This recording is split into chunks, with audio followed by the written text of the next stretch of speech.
الحمد لله رب العالمين والصلاة والسلام على أشرف الأنبياء والمرسلين وعلى آله وأصحابه وذرياته ولبيته أجمعين. أما بعد فأعوذ بالله من الشيطان الرجيم. بسم الله الرحمن الرحيم.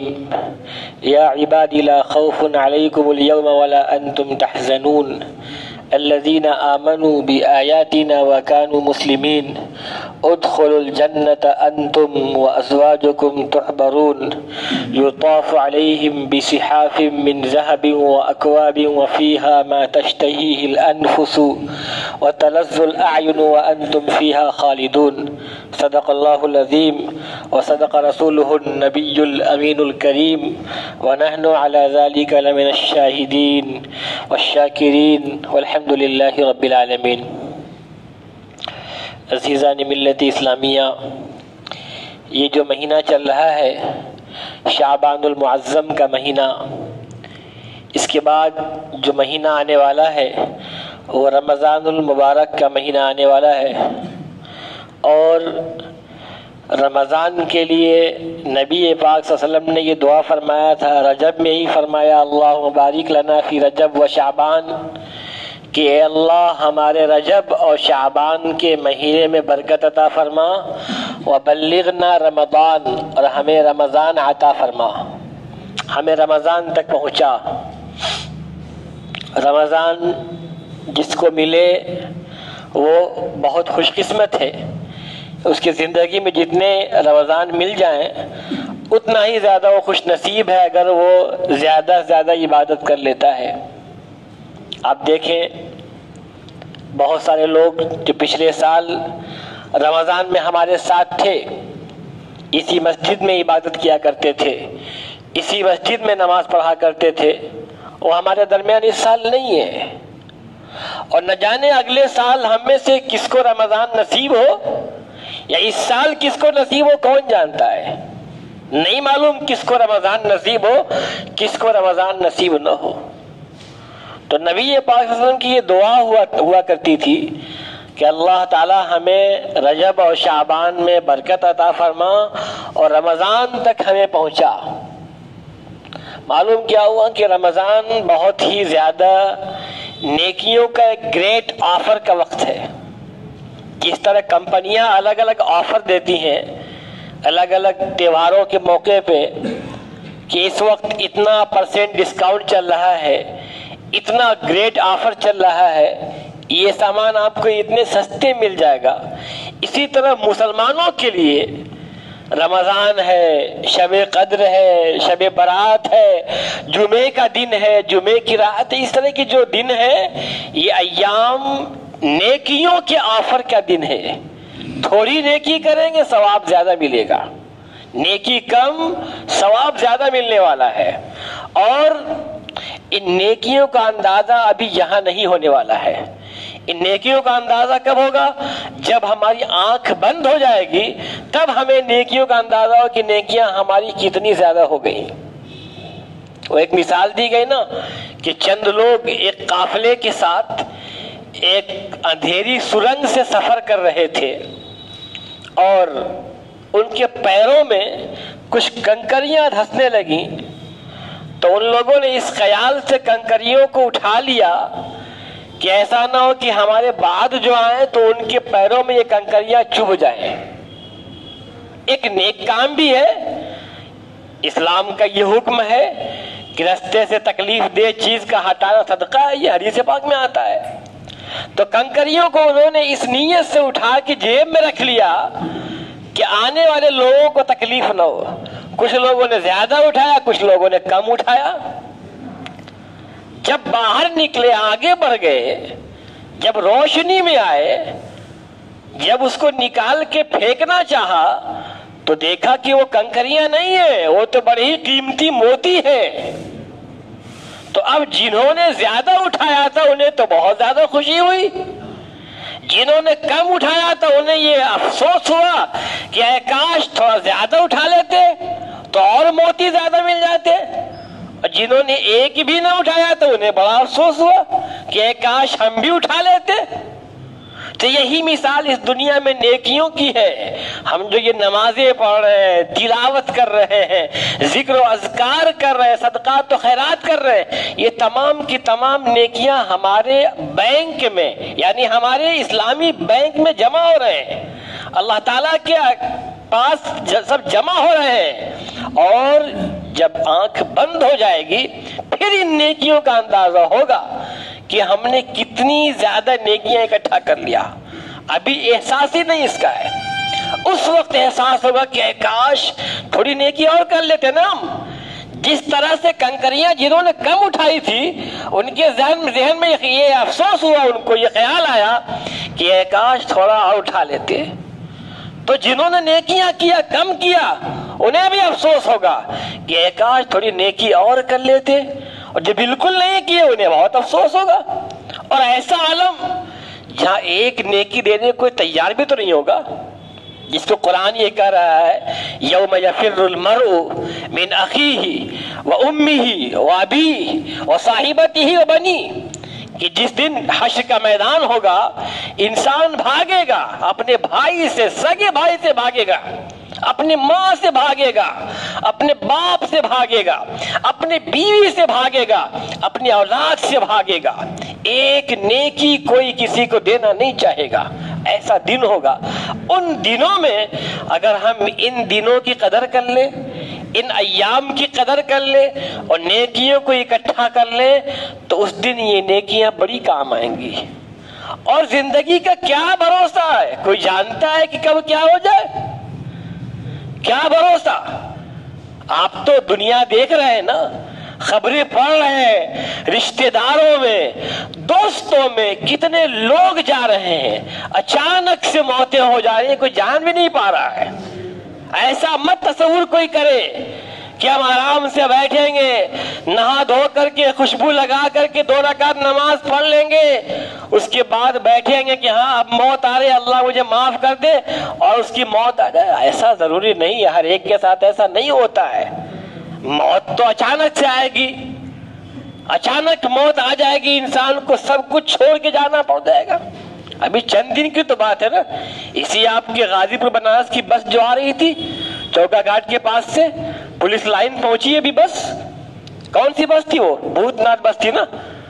بس کا ڈرائیور بس چلاتے ہوئے نکلا، پولیس لائن آیا، گاڑی لہریانے لگی.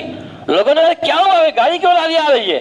ایک دم سے گاڑی جا کے وہ کھمبے میں ٹکرائی جو برج ہے نا، برج سے پہلے ہی. تو معلوم ہوا کہ ڈرائیور کو ہارٹ اٹیک آیا گاڑی چلاتے ٹائم، اور ڈرائیور آن دی اسپاٹ مر گیا. اسی آپ کے بنارس کی بات ہے، زیادہ دن نہیں ہوا. ڈرائیور بھی اور یار کے پاس کسی گاؤں کا تھا، بھوت ناتھ بس تھی آپ کے. تو چلتی ہوئی بس جو ڈرائیور بس لے کے چلا 10 منٹ پہلے، اسے نے کبھی سوچا ہوگا کہ آج میری 10 منٹ کے بعد میری موت آنے والی ہے؟ کیا اس نے کبھی وہم و گمان میں بھی تصور کیا تھا؟ یہ نہیں سوچا تھا. اور ابھی سوشل میڈیا پہ ایک ویڈیو بڑی تیزی کے ساتھ وائرل ہو رہی ہے، غالباً وہ ویڈیو حیدرآباد کی ہے.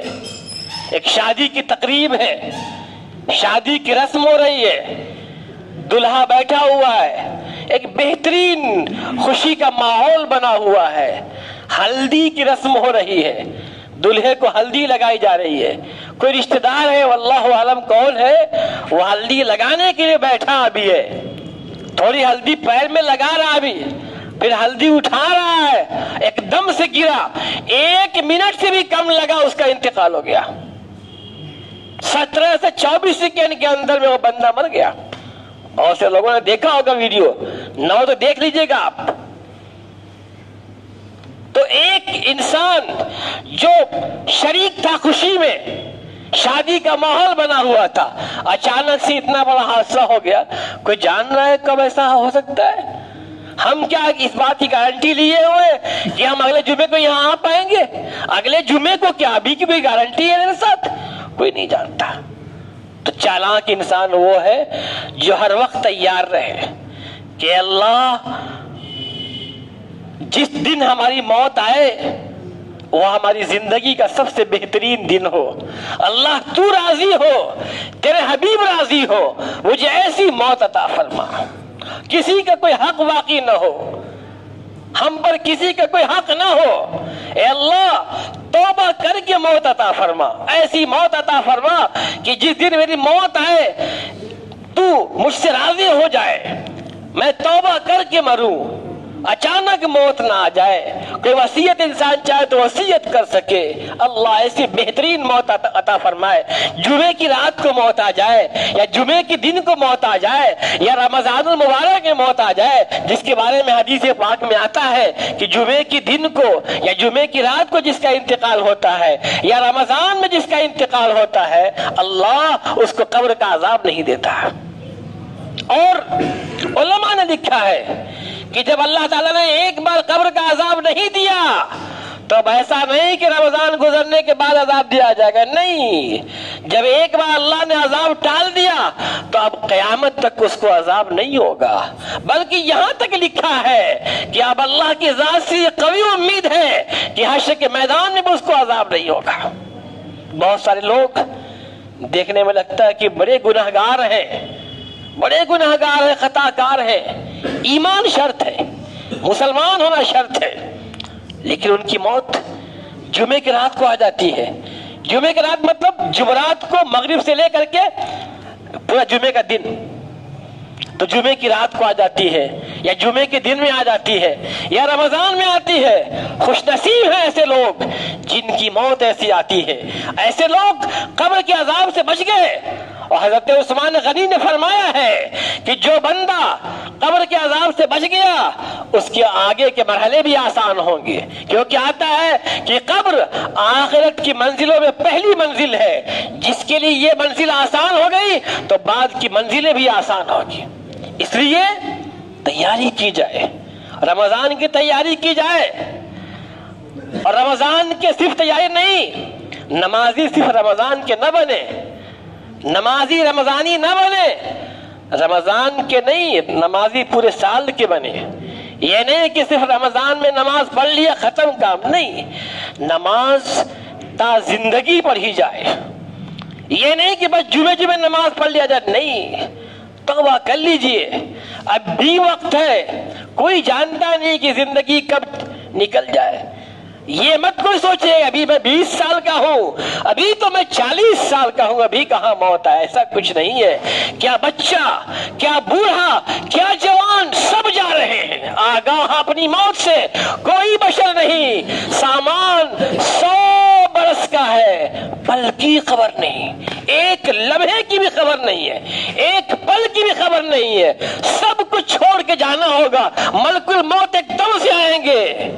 اگر نیک بندہ ہے، اللہ کا عزیز بندہ ہے، تتنزل علیہم الملائکۃ، فرشتے آئیں گے، کہیں گے اللہ تخافو، کوئی غم مت کرو، ڈرو مت، خوف مت کرو، غم مت کرو، خوشخبری لو جنت کی، وہ جنت جس کا تم سے وعدہ کیا جاتا تھا، اور وہاں پہ تم کو سب کچھ ملے گا جو تمہارا دل چاہے گا۔ پھر انسان کا دل یہ چاہتا ہے کہ جلدی سے ہمیں یہ لے کے چلے۔ حدیث پاک کا مفہوم ہے، حضرت عائشہ سے حضور نے فرمایا جب یہ بات کہ اللہ سے انسان جب ملنے کا شوق رکھتا ہے تو اللہ بھی اس انسان سے ملنے کا شوق رکھتا ہے۔ حضرت عائشہ نے کہا کہ یا رسول اللہ، مرنے کا دل تو میرا بھی نہیں چاہتا ہے، مرنے کا دل تو ہمارا بھی نہیں چاہتا ہے۔ تو فرمایا سرکار نے کہ عائشہ ایسا نہیں ہے، بات یہ ہے کہ جو اللہ سے ملنا چاہتا ہے تو اللہ اس سے اللہ ملنا چاہتا ہے۔